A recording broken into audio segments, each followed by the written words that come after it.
This wasn't just a trade, this was a message. Loud, cold, ruthless. Angel Reese, one of the most visible, most talked about, most polarizing stars in the WNBA, was moved like she was replaceable. Not untouchable, not foundational, replaceable. And the return?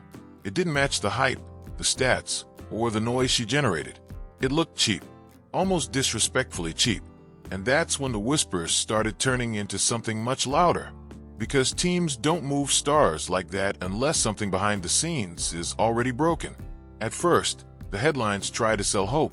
New beginning, fresh start, Atlanta dream, bright future. But inside league circles, the tone was completely different. Words like fit, chemistry, and locker room tension started surfacing. A suspension labeled detrimental to the team. Teammates quietly distancing, veterans feeling blindsided, and moments, real moments, where the energy on the court didn't match the image being built off it. Then came the comparisons, the unavoidable ones.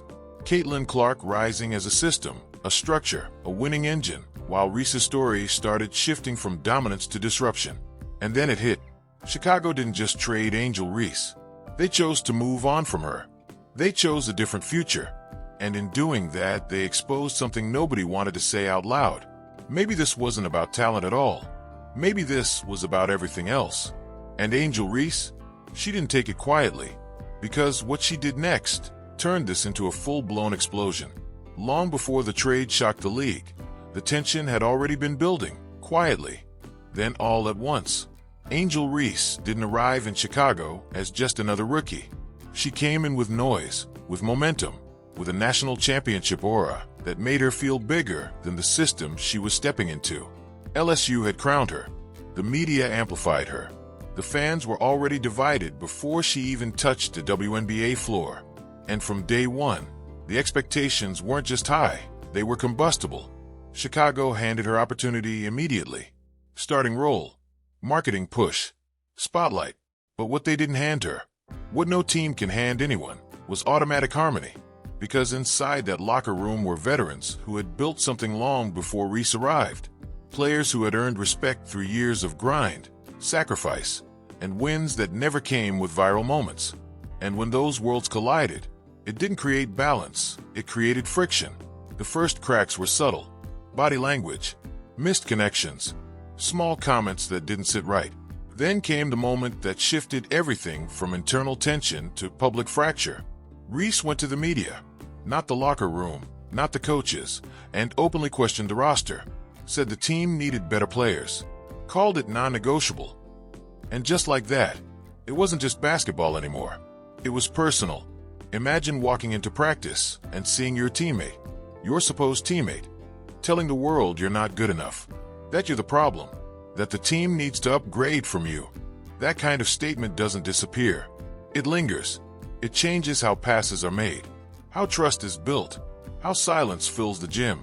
Chicago responded with something that looked small on the surface, but carried massive weight underneath. A suspension, half a game. But the wording, detrimental to the team, wasn't small at all. That wasn't discipline. That was documentation. That was a front office signaling something deeper was already broken. And it didn't stop there.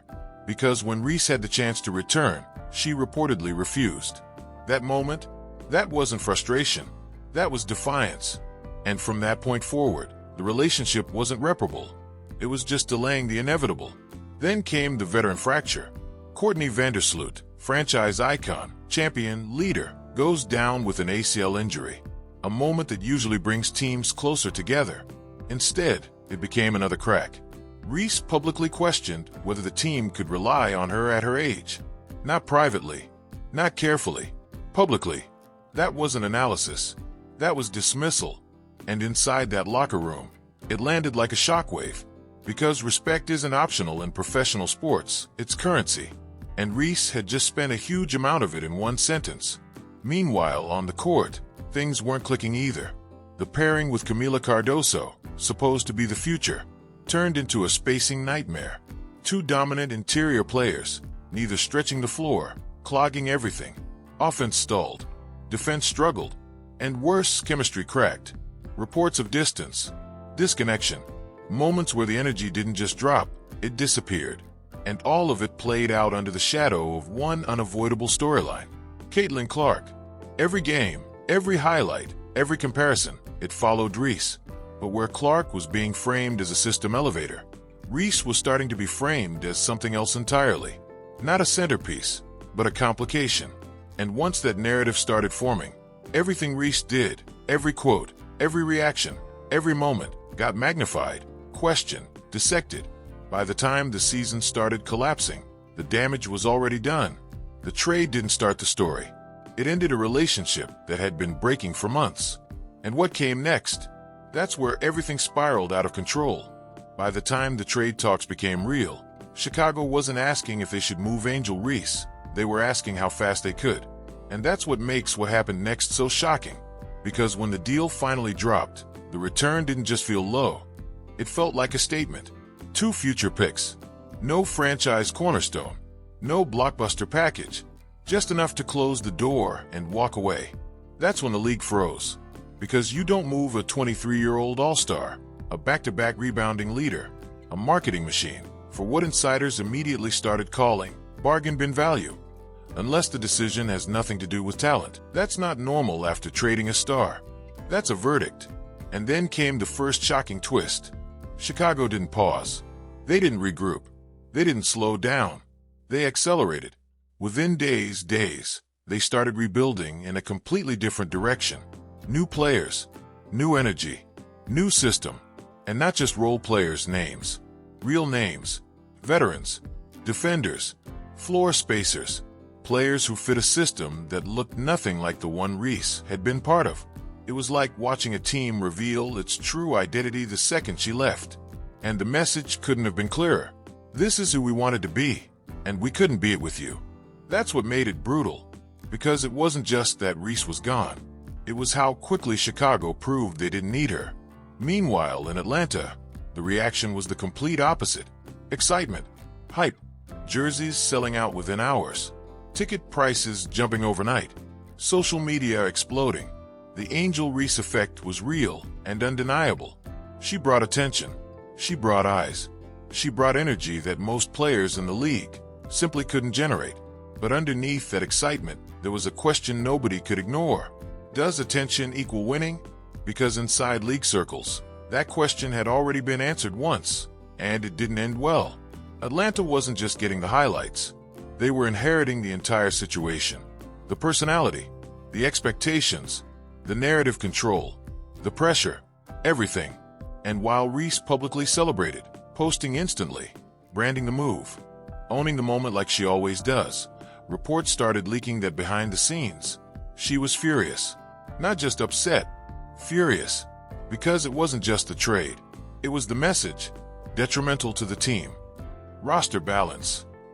Fit, words that sound professional on paper, but translate into something much harsher in reality. You don't fit here anymore. And for someone who built her identity on dominance, on presence, on being undeniable, that hit different. Then came the second layer of the twist. Chicago didn't just move on from Reese. They chose someone else over her. Camila Cardoso.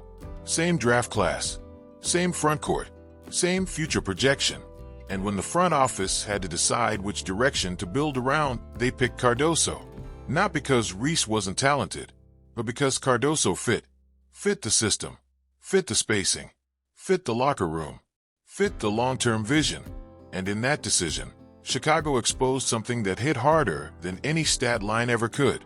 They valued chemistry over star power. They valued structure over spotlight. They valued fit over fame. And just like that, the narrative flipped. This wasn't a superstar being traded. This was a franchise making a choice. And Angel Reese, for the first time in her career, she wasn't the choice. And what happened next? That's when everything exploded into public chaos. The moment the trade became official, the story didn't calm down. It detonated. Because what happened next wasn't just about roster moves, it was about exposure. Within hours, social media turned into a battlefield. Fans split into 2 sides, those defending Angel Reese like a franchise icon, and those pointing at Chicago's actions like a smoking gun. Hashtags trended, clips resurfaced, old interviews got dissected frame by frame. Every moment from the past 2 seasons suddenly meant something new. And right in the middle of it all, Chicago kept moving like nothing happened. That was the second twist. They didn't defend the trade. They didn't explain it. They just kept upgrading. Skylar Diggins-Smith signed. Azura Stevens added. Defensive pieces locked in. Rickea Jackson brought in. One move after another, fast, aggressive, intentional. It didn't look like a rebuild. It looked like a correction. And that's when people started connecting the dots in real time. Free agents weren't just joining Chicago. They were choosing Chicago after Reese was gone. That timing, that wasn't coincidence. That was perception. Because players around the league talk. They know what's happening inside locker rooms long before the public does. And when multiple veterans suddenly decide a franchise is now a good place to be, right after one specific player leaves, that sends a message louder than any press release ever could. And Angel Reese saw it. Every signing, every post, every welcome to Chicago graphic. It wasn't just roster building.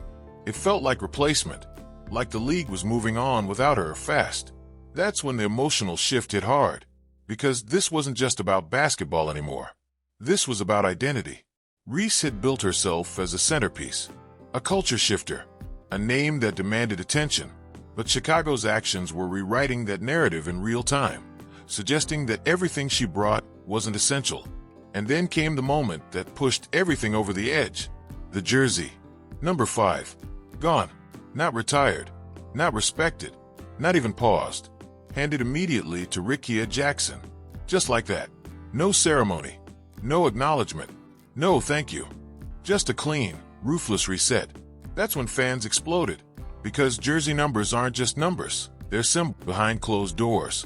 Reports surfaced that she believed she was bigger than what Chicago had built. Bigger than the return. Bigger than the narrative. Bigger than the franchise itself. Confidence. Or something else. Because there's a line between believing in yourself and refusing to see reality. And right now, that line was starting to blur, with Chicago rising, Atlanta gambling, and the entire league watching closely. The situation wasn't stabilizing. It was escalating. And what came next? That's when the public fallout turned ugly. The fallout didn't simmer, it exploded. Within hours of the jersey number switch, the new signings, and the growing narrative, the internet turned into chaos. Fans weren't debating anymore, they were choosing sides. Angel Reese supporters flooded timelines, calling Chicago disrespectful, ungrateful, even desperate. They posted her highlights, her records, her double-doubles like evidence in a trial that was already out of control. But on the other side, there was something colder. Clips started circulating. Not the highlights, the other moments. Missed layups followed by offensive rebounds. Turnovers under pressure. Defensive breakdowns. The Minnesota game resurfaced. 9 turnovers. Negative impact. Visible frustration. Analysts didn't hold back. They started asking questions that felt uncomfortable, almost brutal. Are the numbers real impact, or just noise? And then Candace Parker stepped in. Calm. Calculated. Unbothered. She didn't yell. She didn't attack. She just ranked. C-tier. That's all it took. One letter, and the entire situation detonated again. Because when a legend, someone with championships, MVPs, credibility, places you below elite status publicly, it hits different. This wasn't a troll. This wasn't social media noise. This was basketball authority. And suddenly, the conversation shifted. From why did Chicago trade her? To what if Chicago was right? Parker explained it simply. Impact isn't just stats. It's leadership. It's elevating teammates. It's being the reason your team wins. Not just the reason your stat line looks full. She acknowledged Reese's strengths, rebounding, effort, energy, but made one thing clear. That alone doesn't make you a franchise cornerstone. That statement, it cut deep, because it aligned perfectly with what Chicago had just done. Social media erupted again, but this time, it wasn't just fans arguing. Analysts joined in. Former players. Insiders. The tone changed from emotional to analytical breakdown. People started comparing systems. Caitlin Clark, spacing the floor, creating opportunities, transforming Indiana's offense. Angel Reese, dominating the glass, but struggling to stretch defenses. sometimes clogging the very system she's part of. And just like that, the comparison became unavoidable. She's no Caitlin Clark. The phrase spread like wildfire. Unfair, maybe, but unstoppable. Meanwhile, inside locker rooms across the league, players were watching quietly. Because this wasn't just drama, it was a case study. What happens when talent, branding, and personality collide without alignment? What happens when the narrative you build doesn't match the results your team needs? And in Atlanta, the pressure was already building. Because now, Reese wasn't just joining a new team. She was carrying a narrative, a challenge, a need to prove that Chicago made a mistake. Every missed shot would be louder, every turnover more scrutinized, every loss questioned. And the worst part, Chicago was winning the PR war without saying a word. No interviews, no statements, just results. A better-looking roster, a clearer system, a team that suddenly looked functional. That silence, it was deafening, because it told the world everything it needed to know. And as the noise kept growing, as the debates got louder, as the pressure tightened around Angel Reese, one question refused to go away. What if this isn't a comeback story? What if this is exposure? And what happens next? That's where everything reaches a breaking point. Just when it felt like the story couldn't get any louder, it flipped again. Because while the public was busy arguing, defending, attacking, comparing, inside the league, something far more important was happening. Executives were watching, quietly, carefully, and what they were seeing wasn't just a player under pressure. They were seeing a pattern. Chicago moved on fast, built faster, looked better, felt lighter. Atlanta stepped in with excitement, but also risk. And right in the middle of it, Angel Reese was no longer just a player. She was a test case. For value, for fit, for reality. And then came the moment that changed everything again. Contract conversations. Not official, not public, but real. Because the next phase of Reese's career isn't about hype, it's about money. Big money. Extension-level decisions. Franchise-level commitments. The kind of deals that force organizations to ask one brutal question. Are you worth building around? Not for a season. Not for highlights. For the future. And suddenly, everything Chicago did started looking less emotional and more strategic. Because they saw this moment coming. They saw the decision before anyone else did. And they chose to step away before they had to commit. That's the twist. This wasn't just about what Reese was. It was about what she would cost. And whether that cost matched the reality behind the image. Meanwhile, Atlanta now sits in the pressure seat. Do you build around her? Or do you adjust around her? Because those are two very different paths, and only one of them works long-term. And here's where it gets even more intense. Caitlin Clark, still rising, still winning, still building a system that fits, flows, and elevates everyone around her.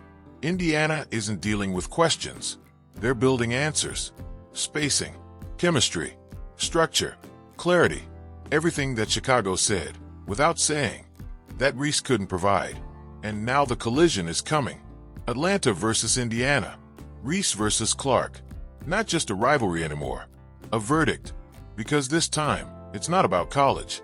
It's not about moments. It's about proof. Proof of impact. Proof of value. Proof of who actually drives winning at the highest level. And the scariest part? There's nowhere left to hide. No old narratives. No college legacy.